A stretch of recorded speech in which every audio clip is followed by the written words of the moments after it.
This is Larry Hedrick for Mysteries of Superstition Mountains, where we bring the past into the present for our future viewers. Today we have another great story by Jack San Felice. Hello folks, we got a great story for you today. It's a very difficult story to write, but nevertheless it's a great story. It's based on 3 major newspaper articles written by a guy by the name of, no less, Pierpont Constable Bicknell, who was from New York. Now, what brings Pierpont Constable Bicknell to Arizona to become one of the most famous writers of the Dutchman legend in the 1870s, here before it was a legend? He was one of the most interesting characters to ever come to Arizona. He was called Pierpont Constable Bicknell, PC Bicknell, but for the most part, he liked to be referred to as simply Bick, B-I-C-K. And that is the way he authored most of his articles, Bick. And everybody knew who Bicknell was. He brings you through the legend. The 3 main articles that he wrote, 2 of them were found by most writers. The first one was found, he wrote the last. The next one that he wrote was actually the first he wrote. And the 3rd article that is part of this legend was not found until 2016. So that makes it really complicated to put this in a vernacular we all understand it. So what I'm going to do is actually read these excerpts from them in hope that we get a better understanding of what Bicknell was saying and what he found. And additionally, since I'll be reading excerpts, you'll be able to flash back, reverse your camera mode or computer, whatever it is on YouTube, and then say, oh, what did he really say? And then you go back and listen to it over again. Because I had to go back when I'm reading this and write it over and over and over again. So that gets you to Bicknell. So who was Bicknell? Well, Bicknell was educated in the East, in New York, and he went to some of the most famous writing schools there to be a journalist. He developed a disease that we sometimes know as consumption, but it was also called tuberculosis. So it was a form of tuberculosis that he developed. So he thought it would be better for him to come west. And west he did in the 1870s. Now, if you realize that the Dutchman story in the 1870s was merely a rumor, merely rumors. It was not really become a written story until, in fact, he started writing articles about Jacob Waltz. Because of his writings, there was no photos of him. In fact, until I was able to find some of his or later writings, was the first time in any of the newspaper articles and that he wrote, which was about 50 and was written about him, several more. No photos. Because when they made and they took the old newspaper print, they cut out the photos of people to save space and put them on microfilm. So I didn't get to see a photo of him till I was actually doing the research for this story. And the story which is in my book, but it's not the complete story. So we'll hopefully get the complete story this time. And on we go. Well, so Bicknell comes out here and he starts searching.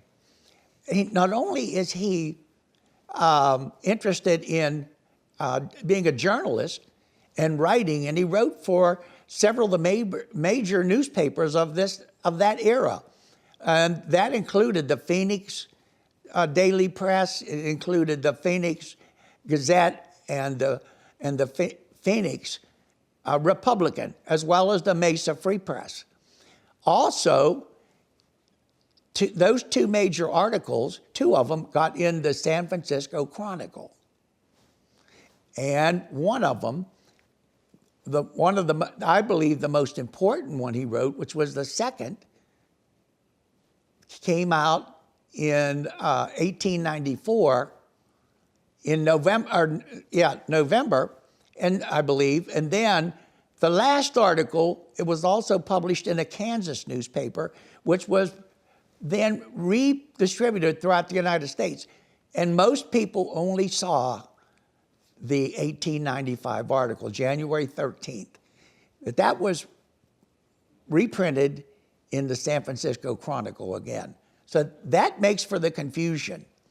And if you're doing serious research on the Lost Dutchman, it's really confusing. So this is why this makes this talk so important to the history and the legend of the Lost Dutchman mine. You have to pay close attention now. So Bicknell, he's born in 1852, and he comes out here in the 70s. Not only is he a writer, he's a house painter. He had to make money doing something, so he became a house painter, and he advertised that he painted signs.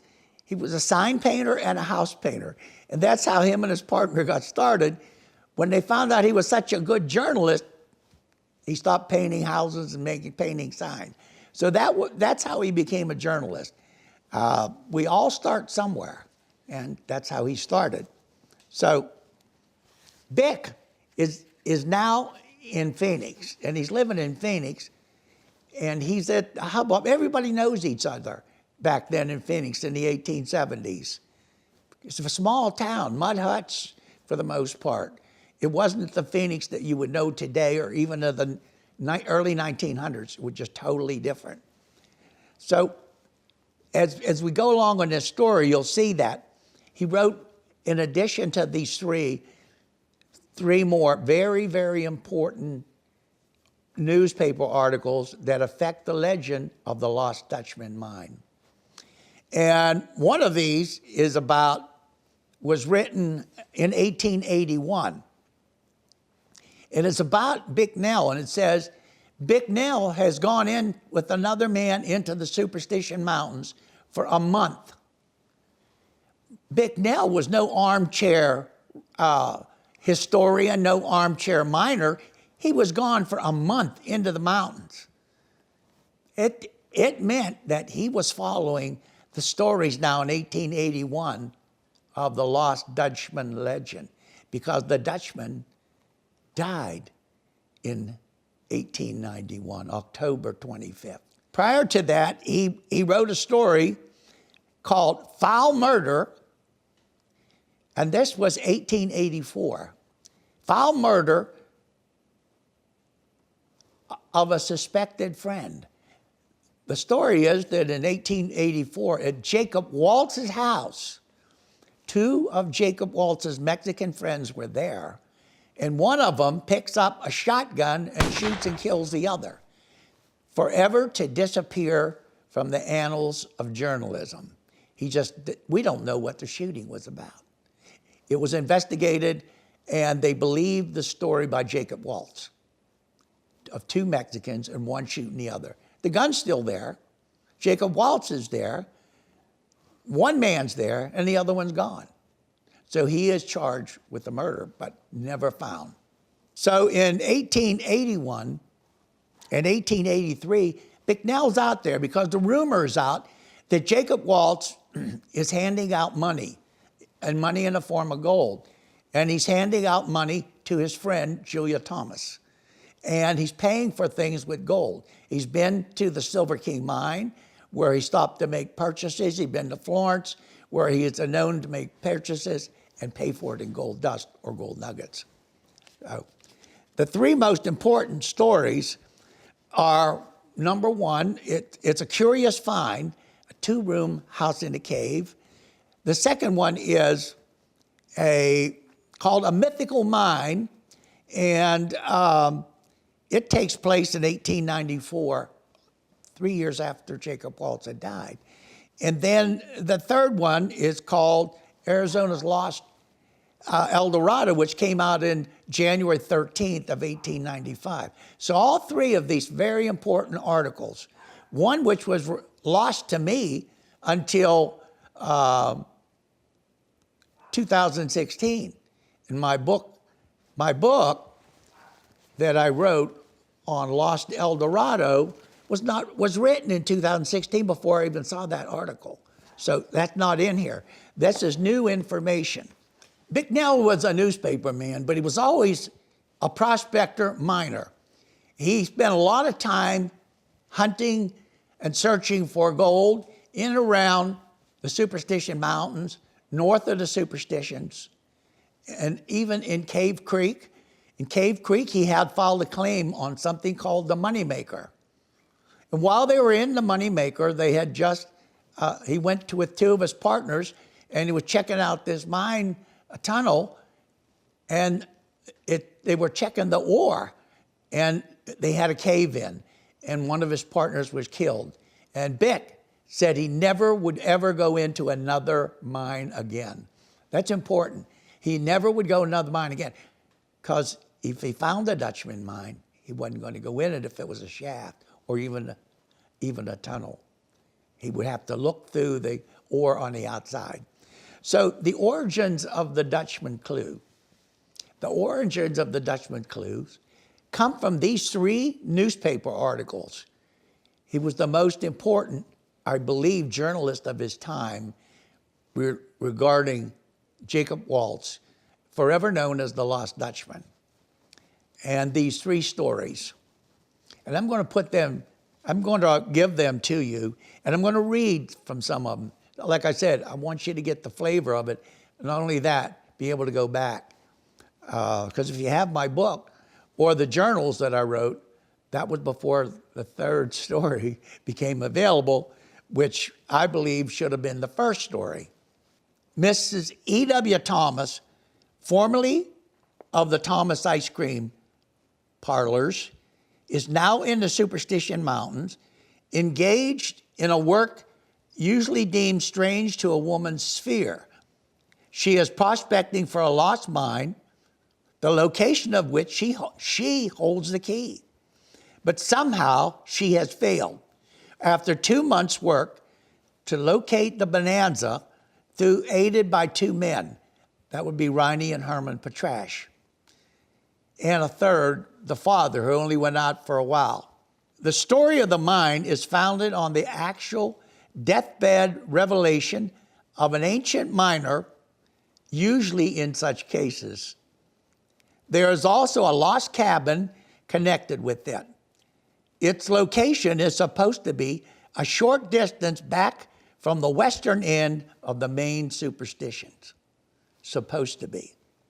Bicknell, as I said before, was one of the most important writers, and he wrote most of the stories on the Lost Dutchman Mine, but he was never quoted in the early books. Why?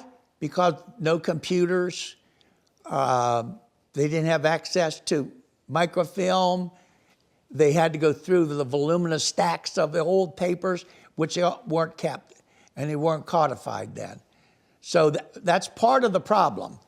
But regardless of the problem, he, I believe, was the most important writer. This was the first story he wrote on November 9th.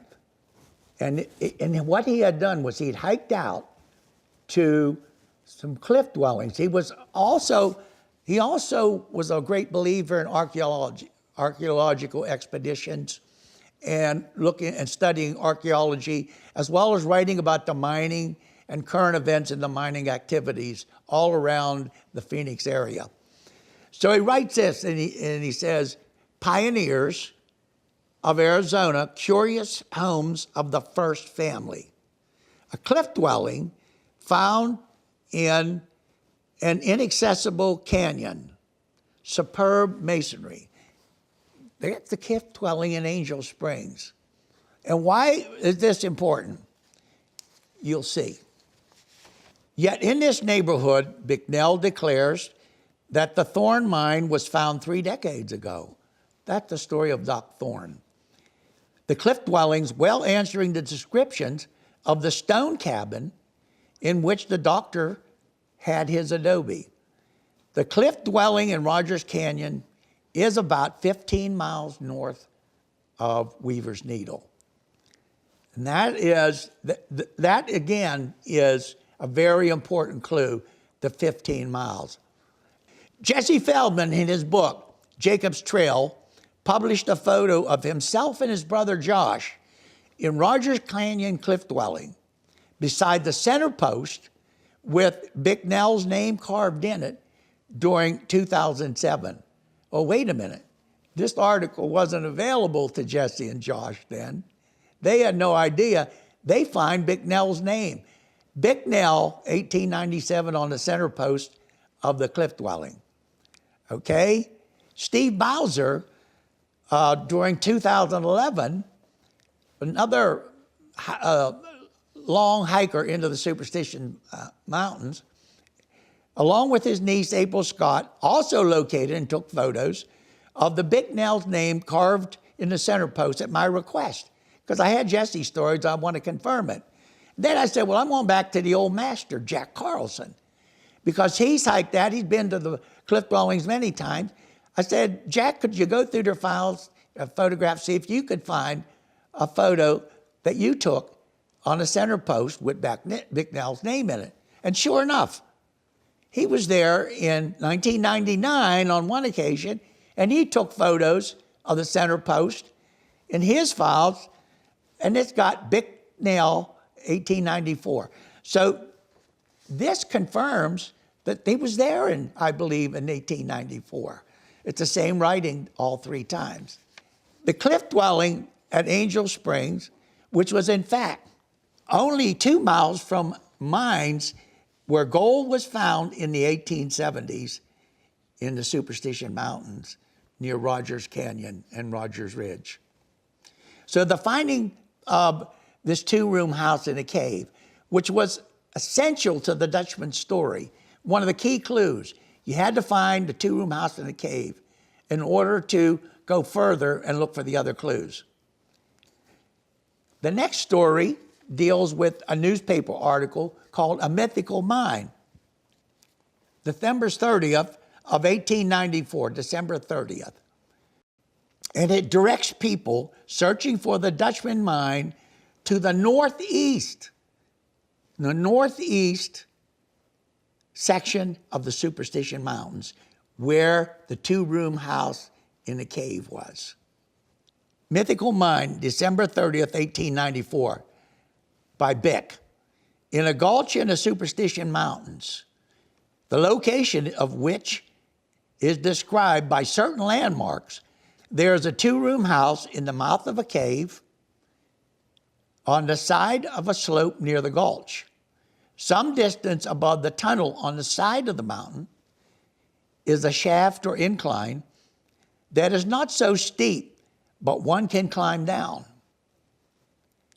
This too is covered carefully with brush. The shaft goes right down on the midst of a rich gold ledge, where it can be picked off in big flakes of pure gold. After Dutch Jacob had been buried, the woman took off with a miner with her to actually know there was more than one miner, and spent the entire summer looking for the mine, but she was unable to find the mine because she had been searching near Weaver's Needle. That's my statement. The 2-room house is one of the key clues in the search for the Dutchman. For years, no one could locate this critical clue or claim to have located it. Bicknell himself was at the 2-room house in a cave, commonly referred on treasure maps of the Lost Dutchman Mine as Caverna Concasa, and the so-called, quote, Ruth map had it on it, which was published by Barry Storm and a whole host of everybody, including myself. And it says Caverna Concasa, which means house in a cave. And that was the key clue. But it was only about 2 miles away from these mines where gold was found. In one particular mine, a lot of gold, high-grade gold. Okay. So we have those 2 stories. Now, let's get to what really confused everybody. What really confused everybody was this 1895 article called One of Arizona's Lost El Dorados, which, by the way, was the title for my book, Lost El Dorado of Jacob Waltz. And that's where I took the story from. And this was the first newspaper article that I had on the major article on the Dutchman Mine was this one, but it was written January 13th, 1895. Articles remained hidden from me. I believe one on purpose, so people could search for the mine near Weaver's Needle. And let me get to this. Let me read this. The first part of it tells you one thing, and then the second part of this story tells you another. And it takes you back to Weaver's Needle. But it's very confusing. And this is the article that I lived by for a long time. One of Arizona's lost El Dorados, a mine in the Superstition Mountains, that there exists, an undiscovered gold mine of fabulous wealth near a point in the Superstition Mountains, not more than 50 miles from Phoenix, has long been an article of faith among a number of mining men in a position to sift the mass of evidence accumulated during the past 20 years. This he's writing in January 13th of 1895, less than a month that he wrote the first article. Okay. The facts and unrelated statements, although emanating from widely diverse sources and furnished by persons who could have had no possible connection with each other. In other, they all prospectors and miners and searchers for the lost Dutchman mine could have had no possible connection with each other.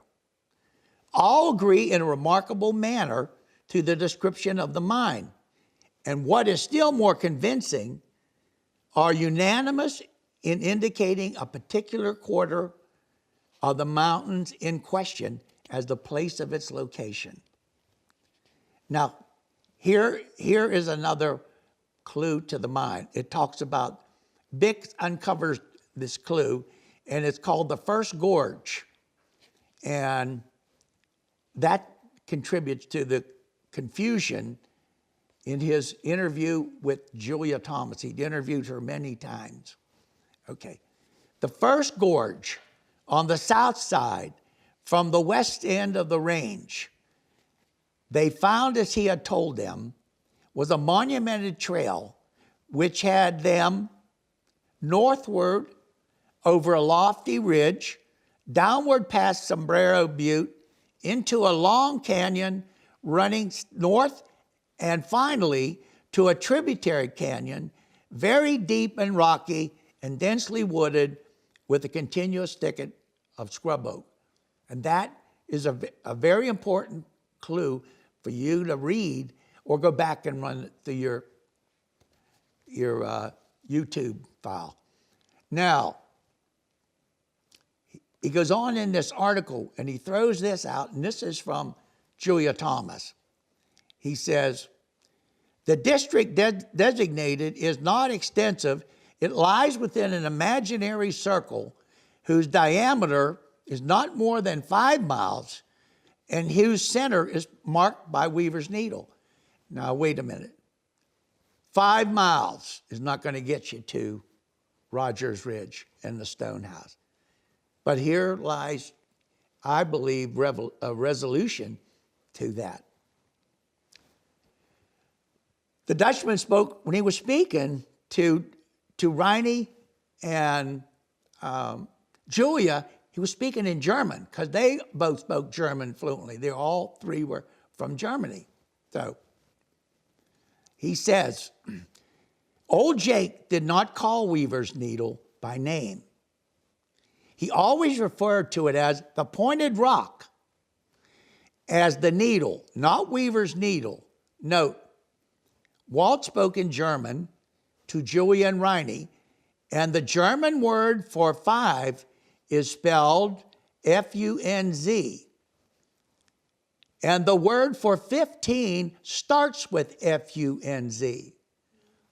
Here lies, I believe, the answer to this 5 versus 15 miles. Could they have mistaken the Waltz's word 5 for 15? Of course they could have. They weren't paying attention. In fact, most of the books on it you'll read. This is how confused so many people and the rest of the article, if you understand it, cites the clues as where it could be. Bicknell also writes, here the woman is at fault. That's Julia. She has forgotten whether the canyon enters from the west or east. These two bits of information have misled many searchers over the years. Bick writes here about Weaver's Needle area. But based on the following information, these clues simply do not fit the Weaver's Needle area. The Weaver's Needle location places the actual gold mine, I believe 12 miles from Weaver's Needle at Rogers Ridge, and specifically narrows the search they did of most of those hunters. And most of the people died in the shootouts and all of the stuff, even up into and died mysteriously, not so mysteriously, even in the 1990s, and even late and beyond, and search for gold at Weaver's Needle, which simply does not exist. It's very difficult for me to find these articles and put them in order, as like I say. Now, Bicknell writes in his clues in the second article, and he puts everybody up in the Rogers Ridge area and the Rogers Trough designated trail going to the cliff dwelling. And the cliff dwelling's 2 miles from the mines on Rogers Ridge. They're not within a 5-mile circle. But remember the word F-U-N-Z, 5, the start of the 15 is F-U-N-Z. They didn't get it right. They weren't paying attention. The Dutchman was right, and he gave Riney hell all the time. You must pay attention to me, he said in German. That mine is hard to find. And it was, for me as well as everybody. This is one of the real mysteries of the mountains. Did Bick take gold from the pit mine and wanted people to stay away from it? Because hunters of the Lost Dutchman line, like myself and several others, and Jesse Feldman is one of them, and Jesse's father, Ron, we all believe that it's up in the northeast section of the Superstition Mountains. And if you read these articles correctly, so did Bicknell. The story on, did the editor change it? When he put this story out, did the editor change it and write 15 instead of 5? We'll never know. We'll never know. Bicknell has already moved when the story was actually printed, as it turns out. I'm now done with those 3 articles, but they are the substance of the Lost Dutchman Mine legend, the origins of the Lost Dutchman Mine. And not only that, but in the 3rd article, in January 13th, Julia is telling Bick, the story of the Peraltas and how they came into the mountains, how Jacob Waltz met them in the south in Mexico, et cetera, et cetera. And that brings all that part of that hocus pocus legend into that's the mythical and legendary story right there. Bicknell had a cousin that followed him out west. And oddly enough, his name was Pierpont Minor. He was younger than Bick, but he went by, and on his tombstone is Pierpont Minor, M-I-N-O-R. Obviously, he changed his name because the family name was Bicknell, wasn't Minor, or as I said, he was his cousin. It could have been his real name. It's kind of strange, though. On July 1891, Bick and his cousin Minor get into a gun battle with a lawyer and a lawyer's bodyguards. The gun battle in the main street of Phoenix. The main street of Phoenix, listen to this. The shootout between Bick And Bick and Miner, what took place against a lawyer named Abraham Humphreys and his bodyguards. It was a young niece of Miner's who had said that an abortion was botched by a doctor who Humphreys, the lawyer, was defending. And so Miner is accosting this lawyer many times. Not the doctor, but the lawyer, because he's representing him. And he's representing him falsely, Miner believes, because it's his niece, he believes her. So this winds up with a gunfight in the streets of Phoenix. The lawyer grabs for his gun first. And he's shooting at Bick, and he's shooting at Miner, as we will call them. They spotted them in the streets. Humphreys and his bodyguards spot Bick and Miner first, and Humphreys pulls out his Roscoe, which was a police term for a handgun in the old days, mind you, in the 60s and 70s. So he pulls out his handgun and starts shooting. Miner gets out his Roscoe or his handgun, he shoots back. They're revolvers. Or nowadays they call them wheel guns. And he wounds Humphreys in the arm, okay? The constables all converge on the scene. Humphreys didn't shoot anybody. And Bicknell was holding the bodyguards at bay with his revolver, said, "You pull this, I'll shoot you." So they didn't get a chance to shoot. So they grabbed everybody up and they take them down to the police station, and they're trying to sort this out. They're sorted out with and the whole thing is sorted out with this. Miner doesn't get charged for shooting anybody. Humphreys got a slap on the wrist, and the doctor got off altogether, as it usually is. So the lawyer gets a slap on the wrist, but he got wounded, and that put the end of that thing. And I think Miner got some satisfaction out of it because he shot the lawyer. So lawyers were not thought of as upstanding people back in the days of the 1800s. Now, Bick also wrote some very interesting stories, and one of those I've already told about, and it's the story of the Apache Kid. And that story, I found out, was written by Bick, no other than Bick. And he wrote it in 1894, and he talks about how the Apache Kid escapes the Apache Kid's cave in the mountains. So if you go back in the files, you'll find that story by me and the photograph. The story takes place near Ripsey Wash, down by Riverside, Arizona. The thing about it is, everybody was either captured or killed that escaped, except for one person, the ghost. The Apache Kid's ghost was seen several places. They thought it was him, but it wasn't him. He was never, ever captured. And what happened to the kid? It's only speculation. Now, Bicknell moved then to Prescott, where he then became a writer of some very important things. He developed the first book on the Grand Canyon.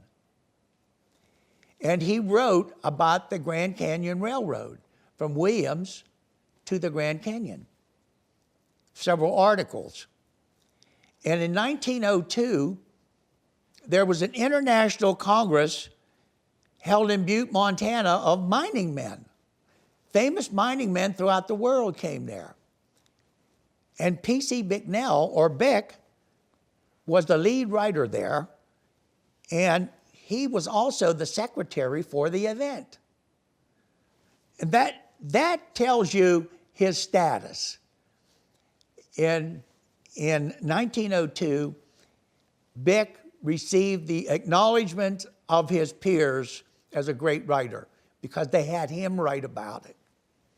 And they established him as the secretary of this Congress. And he gave a good synopsis of major mines in and around the world, not just in Arizona. So it was well read. The San Francisco Examiner also wrote a story, The Goddess of Lightning, and it's about a white woman living on top of Superstition Mountain West, and she had pygmy Indians that were guarding her, and she had the ability to create lightning to knock off the people that were going to attack them, the other Indians, Zunis and the Apaches. And he said he had one of the most scary nights ever during a lightning storm on top of Superstition Mountain. He said that he was so enamored with that story that he sent C.M. Thorndike up there, a real mining man who had been a mining manager of many mines, to do the same thing. And Thorndike come back and had the same experiences. He could feel the electricity on the top of the mountain. So that was a story written and by Bicknell, and I didn't know that. So in uncovering new information on Bicknell, I come up with the author of that story. Now Bick has an interesting, he didn't go out easy. He went out hard because he had that consumption, he had illness for years. He died April 9, 1904, and they write, news has been received from Prescott to the effect that Pierpont C. Bicknell died yesterday in the hospital after an extended illness. He was laid to rest at 3 o'clock in the Prescott Cemetery. Nobody has found a headstone of him, but they found headstone for Pierpont Minor. They come up with his will, and I've only found one other time where a person of note, they have given this description of the will. He says, Beck left a handwritten, signed, and witnessed holographic will, and that's what it is. It's signed in cursive, written in cursive, and witnessed, signed, dated, and witnessed. And where he left his estate to his oldest sister, Josephine Foster, who lived in New York. Bick had a 1,000-acre estate on one part of it and a 2,000-acre piece of land on another part. Left both of them to her. Plus he has supposedly had left her all of his money. Of Bick's brother, he says, and this is in the will, I'll read this to you. To my brother, I leave the fervent hope that he may learn before he leaves this life that there are other things besides money that go to make happiness. He left them nothing. He left him nothing but that statement. Sounds like he had some serious issues with his brother. Apparently, Bicknell's mother, who predeceased him, also left him some funds. And this goes back and forth in the papers of his estate and whether or not he was wealthy or not.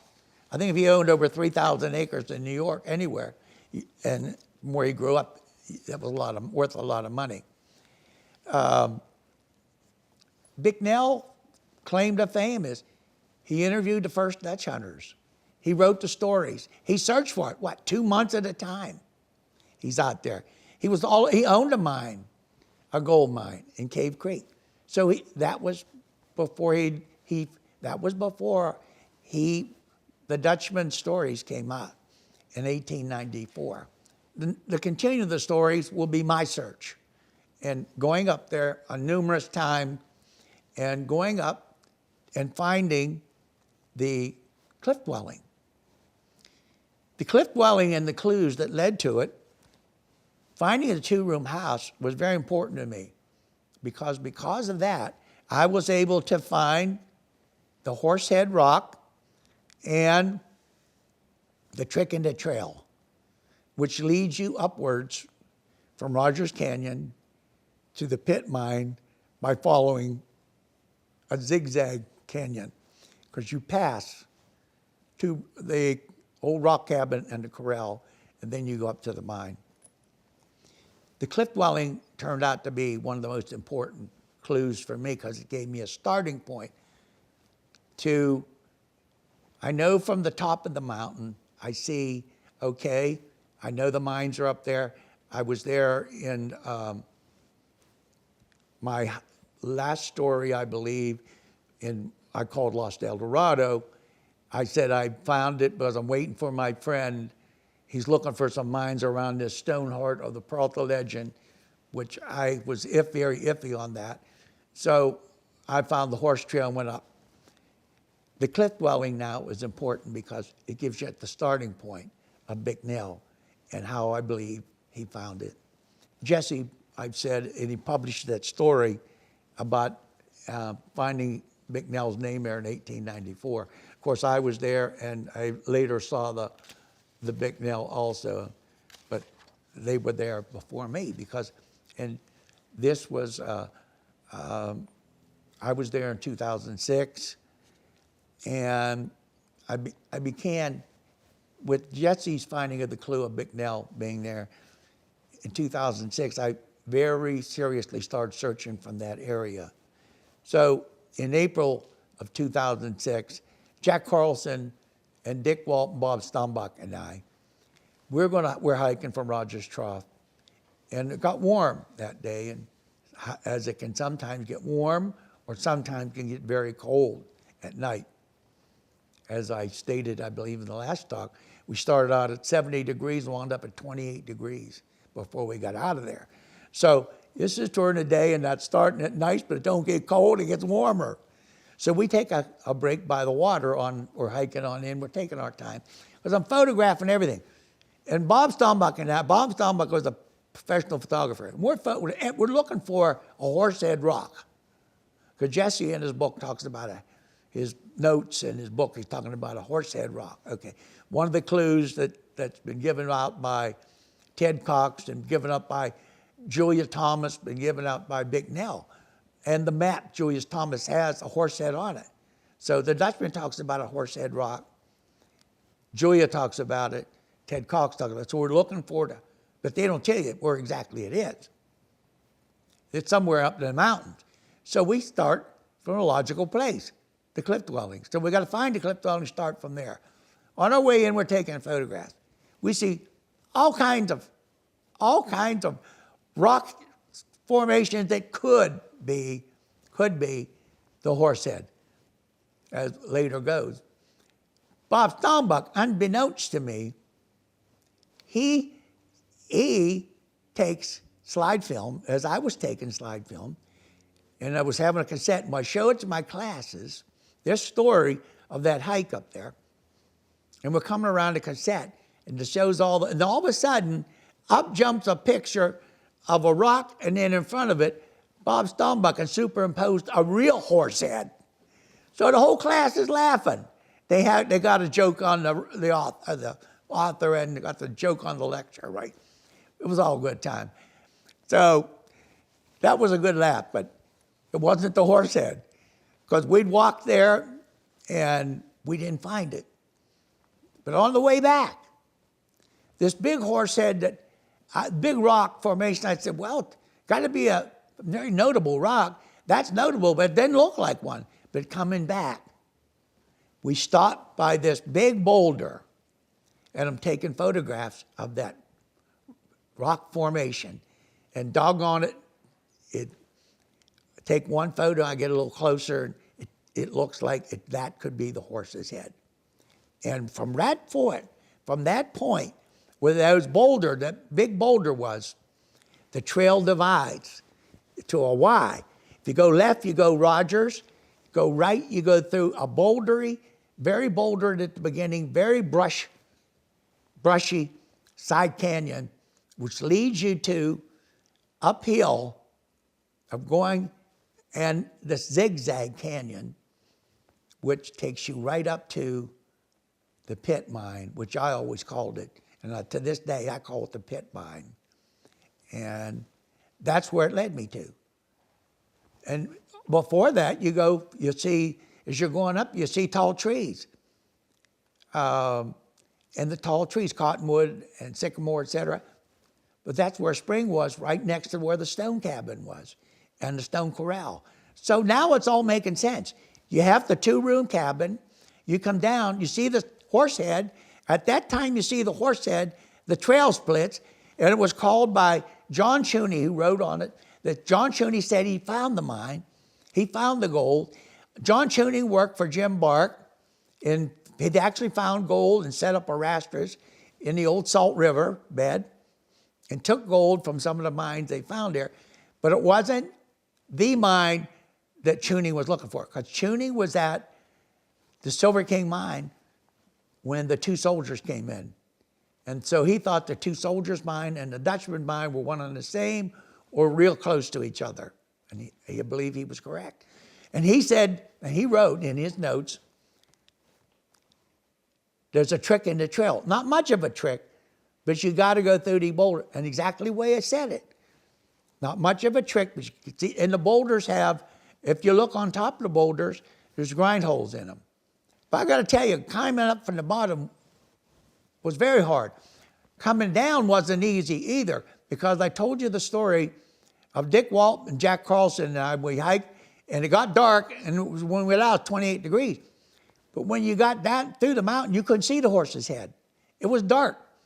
But when we were going in, I was up on the trail, and I got the horse's head, and I also got, going back, the zigzag trail, because I took a photo of the whole mountain. I got several photos of the cliff dwelling inside, and I'm in some of the photos. I want to get some better pictures of the horse head, the cliff dwelling, etc. And the fact that I'm there. We get these photos, and we have these groups, and we're searching.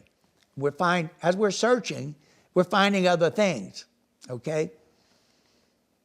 The pit mine is here, and then they said right across from the pit mine, as in description, is the cave where Waltz and Weiser hid. It's not right across.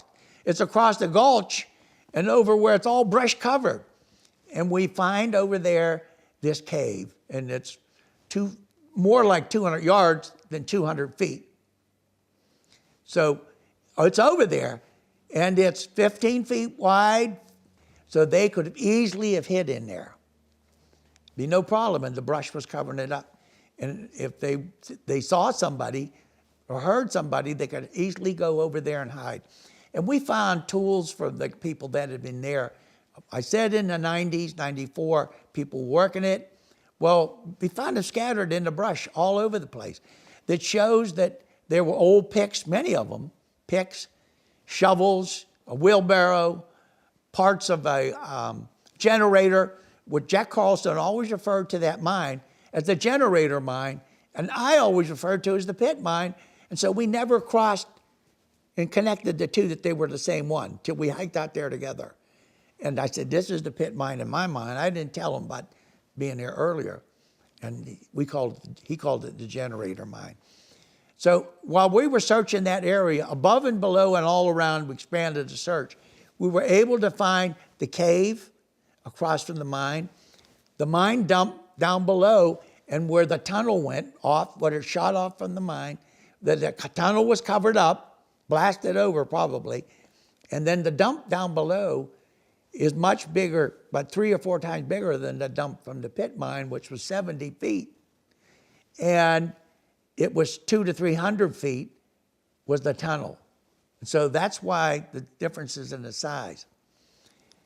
So, and going and doing the search around the horse trail, we found a place up there where perhaps a ton of rock had been taken out of the pit mine and set aside up there, or taken out of the mine, that there was a prospect hole above the pit mine, which in the description that Jacob Waltz gave, that's the way it was. There was a digging above the mine, then there was the mine. And so all of this ore had been cobbed, and what was left was silver, a little bits of silver in the quartz and the barite that was there also. And so that was more clues. And in addition to that, we found 2 pillars. 2 pillars are 2 columns which are written in the clues. That's one of the clues in getting to the mine, coming from the south to north. And one of the clues is you pass the board house, go over the mountains, and you climb up etc. So the board house was a clue. You could have gone one or two ways into Peralta. You could have gone through Whitlow and out the Whitlow, past the Whitlow Corral, Millside Canyon, and up through the gorge, also known as Hewitt Canyon. Hewitt Canyon is a gorge, Fish Creek is a gorge, and Peralta Canyon is a gorge. So there are three main gorges. And of course, Peralta leads to Weaver's Needle, which has no gold. And as we'll find out later in my talk, in the last episode, how many mines actually up there had gold. And in that area, we'll talk more at length about the prospectors that came there in 1906, the Woodburys. Bowser, myself, and Joe had been up there 20 times looking for the caches. I call them stashes, easier to say. And we found where it was a small, right off the horse trail, there was a small place. We moved the boulders, and you could see where quartz had been in there, but alas, no gold. And it was big enough place, like about this, to stash some bags of gold dust or whatever, but they were gone. But the boulders were put back, and you can see that very easily that this was a place created, that this didn't happen naturally. And then, of course, finding the two columns. And Tom Collenborn wrote about it, and he even put a photo of the two columns and looked almost identical to what we found up there, but he didn't say where they were. He just put them in one of his stories. That's the late Tom Collenborn, noted historian of the Superstition Mountains. So I was up there after finding all this stuff 20-some times to search for stashes. That's what we said. We had heard also of that pit mine that there were 5 openings, and we found 4. We found what could be 4 on that claim, but not the 5th. And is that another place where there's another ledge of gold? We don't know. That leads to perhaps more mystery. That kind of leads us also, we thought, we can't see everything, and we can't find this 5th entrance. Maybe if we fly around over it, we'll find something. Flying around over it, I didn't find the other entrance, but I found another clue called the Trojan horse.